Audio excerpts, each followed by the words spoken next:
Punjabi singer Sidhu Moosewala के murder case में आरोपी 2 गैंगस्टर्स को पंजाब पुलिस ने अमृतसर में मार गिराया।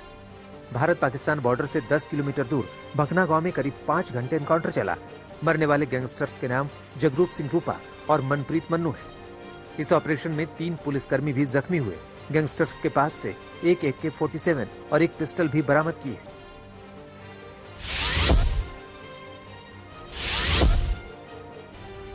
गुजरात के आणंद में एक ट्रक ने पुलिस कांस्टेबल को कुचल दिया।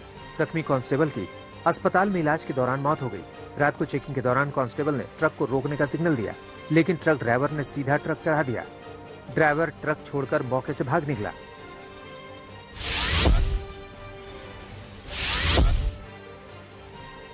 रांची जिले में वाहन चेकिंग के दौरान एक महिला दारोगा की पिकअप वैन से कुचलकर हत्या कर दी गई। टक्कर इतनी जोरदार थी, महिला पुलिस अधिकारी की घटनास्थल पर ही मौत हो गई। वहीं वाहन चालक वारदात को अंजाम देने के बाद भागने में सफल रहा।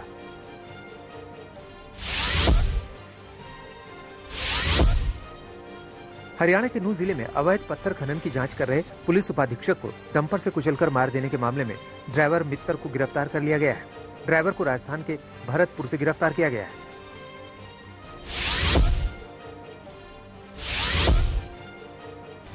कर्नाटक के बिंदूर के पास टोल गेट पर अचानक असंतुलित होकर पहुंची एम्बुलेंस ने 4 लोगों की जान ले ली। इस घटना का एक दिल दहला देने वाला वीडियो सामने आया है। बताया जा रहा है कि राज्य में बिंदूर के पास से एक टोल गेट पर अचानक संतुलन खोती हुई तेज रफ्तार एम्बुलेंस आई और टकराकर दुर्घटना का शिकार हो गई।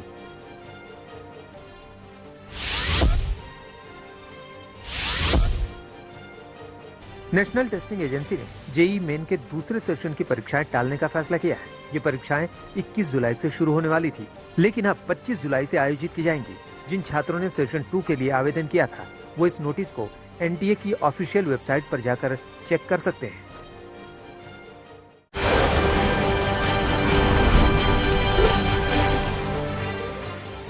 आज राष्ट्रपति चुनाव की मतगणना होगी। आज तय हो जाएगा कि एनडीए उम्मीदवार द्रौपदी मुर्मू 15वीं राष्ट्रपति बनेंगी या विपक्ष के साझा प्रत्याशी यशवंत सिन्हा नए महामहिम होंगे। संसद भवन में सुबह 11 बजे वोटों की गिनती शुरू होगी। चुनाव अधिकारी संसद के कमरा नंबर 63 में मतगणना के लिए तैयार है। आंकड़ों में द्रौपदी मुर्मू का पलड़ा भारी है। 18 जुलाई को हुए मतदान में विपक्ष की तरफ से क्रॉस वोटिंग भी हुई थी। अगर द्रौपदी मुर्मू जीत हासिल करती हैं, तो वो देश की पहली आदिवासी महिला राष्ट्रपति बन जाएंगी। मौजूदा राष्ट्रपति रामनाथ कोविंद का कार्यकाल 24 जुलाई को समाप्त हो जाएगा और 25 जुलाई को नए राष्ट्रपति शपथ लेंगे।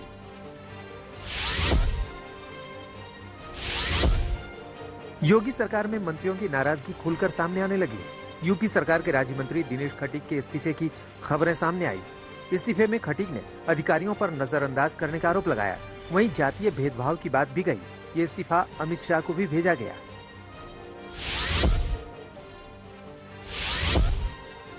इस्तीफे की खबरों के बीच डिप्टी सीएम केशव प्रसाद मौर्य और पीडब्ल्यूडी मंत्री जितिन प्रसाद दिल्ली पहुंचे। इससे पहले डिप्टी सीएम ब्रजेश पाठक ने भी अपने विभागीय ट्रांसफर में गड़बड़ी का आरोप लगाते हुए पत्र लिखा था, जबकि पीडब्ल्यूडी विभाग में भी ट्रांसफर को लेकर घमासान जारी है। हालांकि दिल्ली पहुंचे जितिन प्रसाद ने किसी भी नाराजगी से इनकार किया।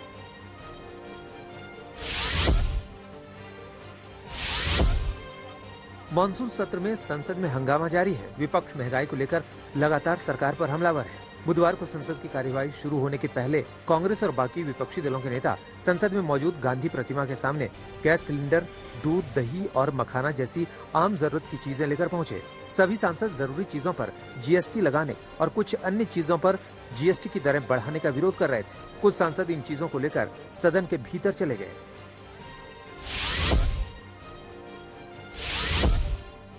ईडी ने मनी लॉन्ड्रिंग मामले में शिवसेना सांसद संजय राउत को समन जारी करते हुए 27 जुलाई को ईडी के सामने पेश होने के लिए कहा है। मनी लॉन्ड्रिंग मामले में पूछताछ के लिए इससे पहले राउत को बुधवार को तलब किया गया था। संजय राउत हालांकि संसद की कार्यवाही के चलते पूछताछ के लिए नहीं पहुंचे।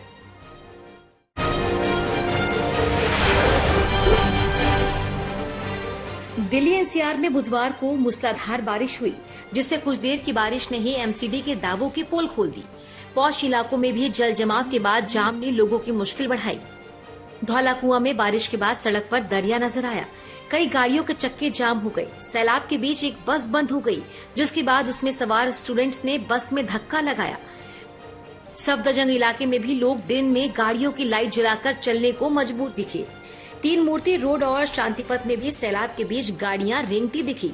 वसंत कुंज, उत्तम नगर और चाणक्यपुरी इलाके में भी बारिश के बाद सड़क पर जल जमाव दिखा। सांसदों और मंत्रियों के घर के बाहर 1 फीट से ज्यादा पानी भरा दिखा।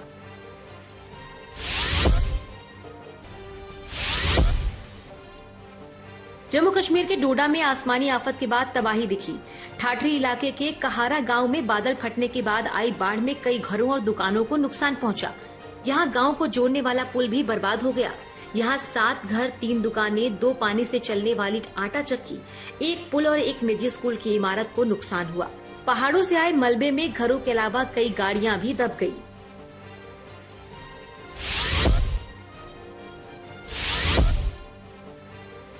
उत्तराखंड में बारिश के बाद हो रही लैंडस्लाइड को देखते हुए 9 जिलों में रेड अलर्ट जारी है।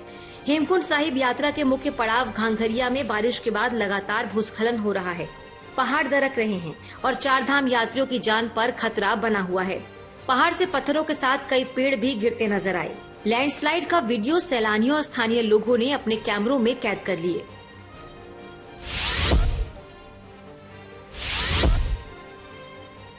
उत्तराखंड के बागेश्वर में नदियों का रौद्र रूप दिख रहा है।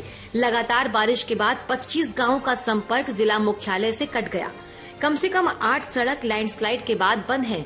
दोबारा आवाजाही शुरू करने के लिए सड़कों से लगातार मलबा हटाया जा रहा है। सड़कों पर जो सैलाब आ रहा है उसके बीच से गुजरने के लिए गाड़ियां मजबूर हैं। यहां लैंडस्लाइड के बाद 2 मकानों को भी नुकसान पहुंचा। प्रशासन की टीम ने नुकसान का आकलन करने का भरोसा दिया। महाराष्ट्र के चंद्रपुर में बारिश और बाढ़ का कहर जारी है। चंद्रपुर की 9 तहसील बाढ़ से प्रभावित हैं। निचले इलाकों में पानी भर गया है। मंदिर से स्कूल तक डूब चुके हैं। अब तक एनडीआरएफ की टीम हजारों लोगों का रेस्क्यू कर चुकी है। यहां अपर वर्धा, लोअर वर्धा और इराई डैम के दरवाजे खोलने की वजह से बिना बारिश के ही बाढ़ ने विकराल रूप ले लिया। बांध का पानी छोड़े जाने के बाद कई इलाकों पर डूबने का खतरा मंडरा रहा है।